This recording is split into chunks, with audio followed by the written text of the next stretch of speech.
భద్రాద్రి కొత్తగూడెం జిల్లా ఇల్లందులో పాత కూరగాయల మార్కెట్ కూల్చివేతలు ఉద్రిక్తతకు దారితీశాయి. గత 5 దశాబ్దాలుగా వినియోగంలో ఉన్న మార్కెట్ ప్రాంగణంలోని కొన్ని దుకాణాల సముదాయాలను మున్సిపల్ సిబ్బంది యంత్రాల సహాయంతో తొలగించడం ప్రారంభించారు. అయితే ఎలాంటి ముందస్తు నోటీసులు ఇవ్వకుండా కూల్చివేతలు చేపట్టారని ఆరోపిస్తూ చిరు వ్యాపారులు ఆందోళనకు దిగారు. వారికి పలు రాజకీయ పార్టీల నాయకులు సంఘీభావం ప్రకటించి కూల్చివేతలను తీవ్రంగా వ్యతిరేకించారు. ఆక్రమణలు ఉంటే చట్ట ప్రకారం నోటీసులు ఇచ్చి చర్యలు తీసుకోవాలని, పట్టణంలో ఉన్న ఇతర ఆక్రమణ నిర్మాణాలను వదిలేసి కేవలం చిరు వ్యాపారులనే లక్ష్యంగా చేసుకోవడం సరైంది కాదని నేతలు విమర్శించారు.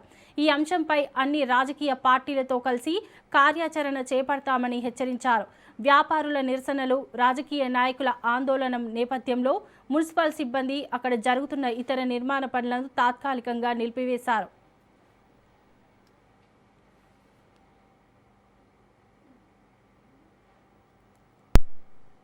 యాభై 60 సంవత్సరాలుగా కొనసాగుతున్నటువంటి ఇల్లెందులోని కూరగాయల మార్కెట్ ఎంక్రోచ్మెంట్ పేరిట స్థానిక మున్సిపల్ అధికారులు అకస్మాత్తుగా వచ్చి ఎటువంటి నోటీసులు ఇవ్వకుండా అన్యాయంగా అక్రమంగా కూల్చివేస్తున్న దశలో అఖిలపక్ష కమిటీగా మేము అందరం కూడా దీన్ని అడ్డుకోవడం జరిగింది. ముఖ్యంగా వచ్చినటువంటి టీపీఎస్ గారు ఈరోజు మధ్యాహ్నం వచ్చి ఎంక్రోచ్మెంట్ ఎంతవరకు ఉందో మార్కింగ్ చేసిన తర్వాత చేసుకోమని చెప్పి మేము కూడా చెప్పాం. సంవత్సరానికి 20,000 రూపాయలు ఎంక్రోచ్మెంట్ ట్యాక్స్ కడుతున్న వాళ్ళకు కూడా వితౌట్ నోటీస్, వితౌట్ ఎటువంటి ఇంటిమేషన్ లేకుండా, ఎటువంటి నోటీస్ ఇవ్వకుండా కూల్చివేయడం జరిగింది. అన్యాయం. దీన్ని మేము తీవ్రంగా వ్యతిరేకిస్తున్నాం. పాత మార్కెట్ ఏదైతే ఉందో దాన్ని కూల్చేటువంటి ప్రయత్నం మున్సిపాలిటీ వాళ్ళు డోజర్లు తీసుకొచ్చి దౌర్జన్యం చేశారు. దీనికి వ్యతిరేకంగా అన్ని రాజకీయ పక్షాలు కూరగాయల మార్కెట్ వ్యాపారస్తుల వైపు ఉన్నారు. ఏదైనా ఉంటే సామరస్యంగా మాట్లాడి వాళ్ళకి ఏదైనా అడ్డంకి ఉంటే దాన్ని తొలగించే పని కూరగాయల వ్యాపారులందరూ కూడా చేస్తారు.